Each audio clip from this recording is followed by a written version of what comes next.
ठाणे ग्रामीण पोलीस अधीक्षक कार्यालयाने एक सीसीटीव्ही आपल्या सुरक्षिततेसाठी या उपक्रमांतर्गत सीसीटीव्ही नियंत्रण कक्षाची स्थापना केली आहे। मुख्यमंत्री यांच्या संकल्पनेनुसार सुरू झालेल्या मोहिमेचा उद्देश पोलीस यंत्रणेला अधिक सक्षम बनवणे आणि कायदा सुव्यवस्था अधिक बळकट करणे आहे। ठाणे ग्रामीण पोलीस अधीक्षक कार्यालयाच्या कार्यक्षेत्रात सुमारे 47,000 सीसीटीव्ही कॅमेरे बसवले जाणार असून हे कॅमेरे हॉटेल, दुकाने, पेट्रोल पंप, सोसायट्या, ग्रामपंचायती, शाळा आणि अन्य महत्त्वाच्या ठिकाणी बसवले जातील।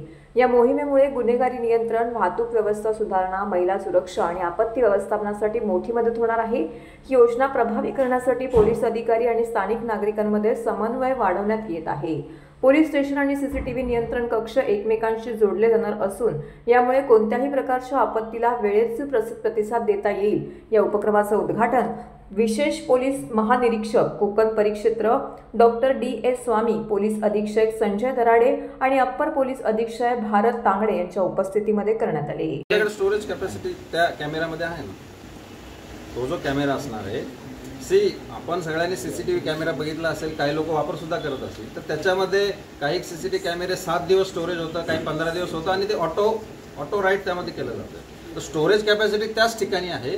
या ठिकाणी आपण तो डाटा इकडे घेऊन प्रोफेशनली त्याचं रेकॉर्डिंग मॉनिटर करत आहात, गुन्हे प्रिव्हेन्शनसाठी आणि गुन्हे डिटेक्शनसाठी। बसवलेले आहेत त्याच्या निरीक्षणाकरिता किती स्क्रीन्स ज्या आहेत बसवलेल्या आहेत आणि किती पोलीस तैनात असणार आहेत? आता सध्या 10 स्क्रीन आहे आणि जसजसे कॅमेरे वाढतील तसतसे आमचे स्क्रीन सुद्धा वाढणार। पोलीस कर्मचारी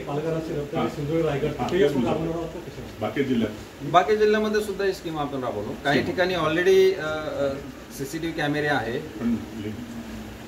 हो, आपण बाकी जिल्ह्यांमध्ये सुद्धा स्कीम राबवू।